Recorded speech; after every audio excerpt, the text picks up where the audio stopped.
Hey everyone, welcome back to Ragtag Stacking. In today's video, I'm going to be talking about stacking fractional gold and finding your entry point. Now, some people might look at gold and think it's unattainable for them if they're just looking at the 1 ounce size for the coins and bars. But there is fractional gold if you are on a budget and you want to get in on stacking gold and you don't quite want to, put away all the money to save up for a 1 ounce gold coin. You kind of want to do some dollar cost averaging like you do with your silver. So you want to get into buying gold, so you're going to go with the lower sizes, the fractional sizes. And there's plenty of different levels for you to get in at. And like me, I've set a floor. There's a certain amount that I won't go below, even though there is smaller gold. For me, I've just set a point. I'll get to that in a second. But I have set a size that I will not go under. As you can see right here, the smallest one that I have on the table is a gram. This is a gram bar. This is from Sunshine Mint. And, it was when I first got this one, it was quite a bit smaller than I thought. Like, it is a little wafer of a bar there. And then, just comparing it to some of the silver that I had, I'm like, wow, okay, that's where that density is coming in. That's where that, more efficient kind of a way of stacking, because you can see right with that first gold purchase, you see just how much, more dense it is than the silver that you have. Like I said, that's the lowest that I have on the table, but it's not the lowest that I have in my stack. I always forget about this. It's in the bottom of my monster box, so I forget about it. But one of the Nevada gold backs. This is the, I don't know if this was the first or second one. So this is 1/1000th of a troy ounce. And it was either Nevada or Utah was the first one to have the gold backs. But this was sent to me by a subscriber, and it just doesn't make it out into many videos. But there are sizes like that. Like I said, this is 1/1000th, so it's obviously smaller than the gram there. And I can't remember all the sizes for the gold backs, because this has the one denomination up there, and you can see it's 1/1000th. I think they have a 5, a 10, a 25, and a 50 denomination. I can't in my head remember what the fraction or what amount of the gold is in it, but I'll put a picture up here so you can see. And there's these other ones. I think it's called Carat Pay. It kind of looks like a dollar bill or a banknote, something that just looks like a fiat currency note. I'm not sure if those little sizes change, if they have different, or if it's universally the same size per bill, but I have seen those as well. So yes, there are plenty of options that you have if you want to go lower than a gram, but that was my first floor. The first floor was the gram. I didn't want to go any lower than that. So the floor has changed since then. I'm going to show you one that's a step up from here. This is a dos pesos I have, and it's in an ill-fitting capsule. This is a 13 millimeter coin, and I put it into a 14 millimeter capsule. This capsule is actually used for the 20th ounce gold coins, so like the maple or what have you. That's what's supposed to fit into that one, the 14 millimeter capsule. So as I said, this one's about 1.5 grams, and it's right around that 20th of an ounce. But for me at the moment, my floor is the 10th ounce coin. And this is a really perfect size for a lot of people. There are some people that, they set their budget and, whatever it is. I have seen a lot of people saying they like to get 10 ounces of silver and a 10th ounce of gold each month. And that's a really good way to build up your stack. You set a realistic budget, and each month you know exactly what you're getting. And these little 10th guys add up quick. You've seen a lot of different challenges in the stacking community where people are doing the 10th ounce per month.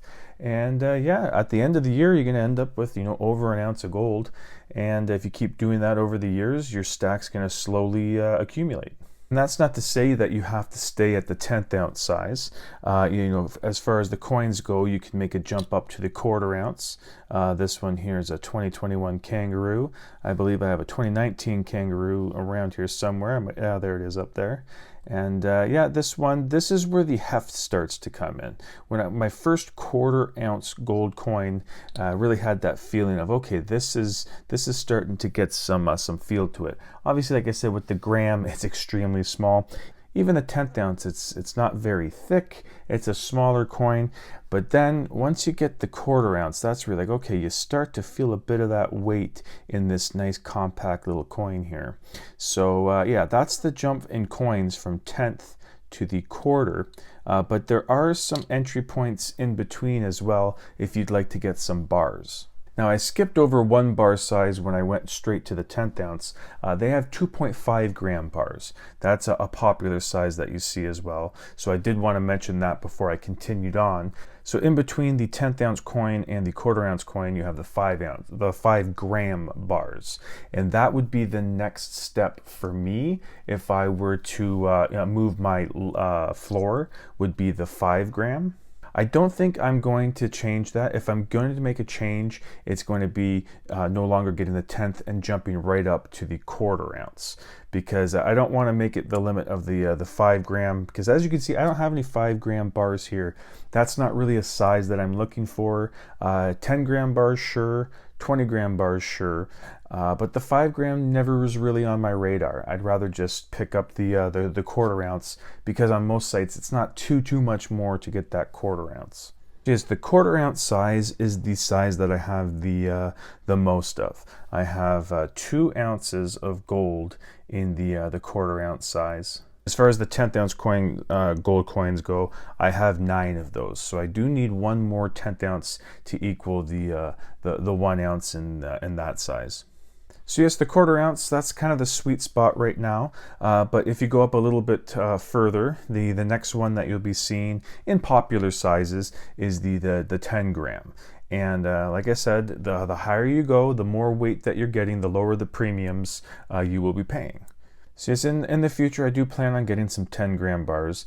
This year, I would like to get at least 1 of the 10 gram ones. It'll probably be a Valcambi or a PAMP. I don't know if the Sunshine Mint makes the 10 gram ones. If they do, I haven't really seen them. But yeah, the 10 gram is definitely on the list to pick up. And so is another one of the 1/2 ounce coins, because that is next in line for size, is going up to that 1/2 ounce size. And for whatever reason, the 1/2 ounce just is not the most, it seems to be the least popular fractional coin that is out there.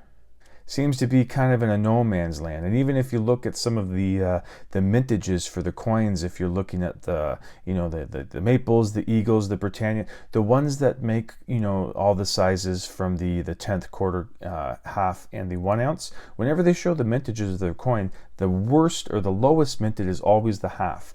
It's always the lowest in that 1/2 size. So I'm not sure why that is, because it is a higher size, so the premium is going to be lower. But I don't know if people, when they're looking at that price range, if people are more inclined to go with like a kilo silver bar. You know what I mean? That's kind of in the neighborhood of what you'd be paying for the 1/2 ounce of gold. And you're seeing that the premiums you're saving on the silver with the kilo bar, that might be enough for you to turn down that 1/2 ounce gold and saying, I'm fine with picking up quarters, or I'm saving up to get the full 1 ounce. Whatever it is, it just seems to be historically the worst performing fractional gold coin is the 1/2 ounce.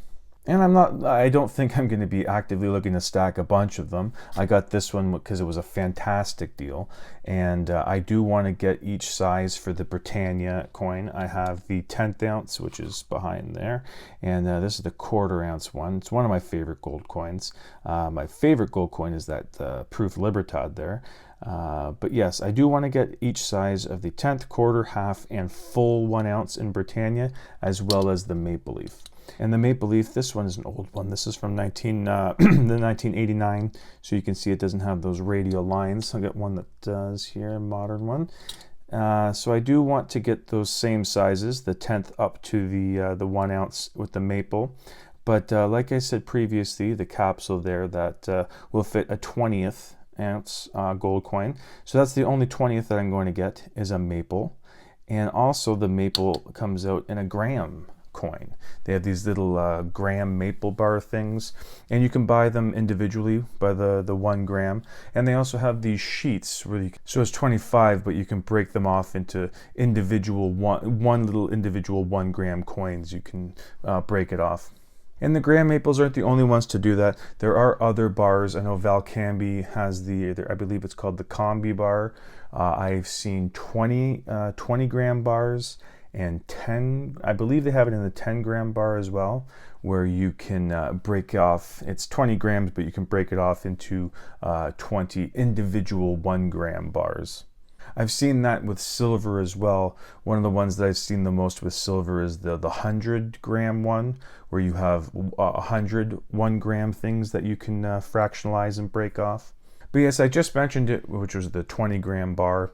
I don't know if I would ever get the 20 gram. I think at that point I would just, say, just hold on a little bit more and get that 1 ounce size. That's kind of in, a gray area where it's, this is quite a bit of money to put into something where if I just hold off a little bit more, I can get the full 1 ounce and obviously pay that much less in premiums as well.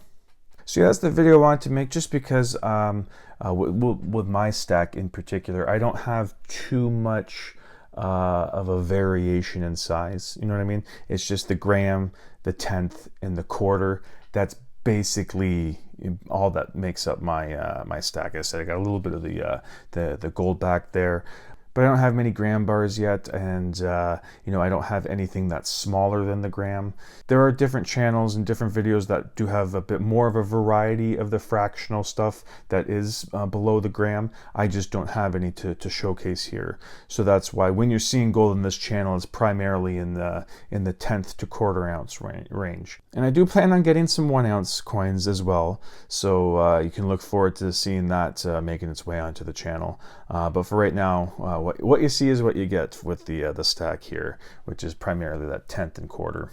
But let me know what you guys think. I do know that a lot of people have said that they only buy fractional, that the 1 ounce is a bit too much for them, and they like to just pick up a little bit of gold here and there with their silver each month.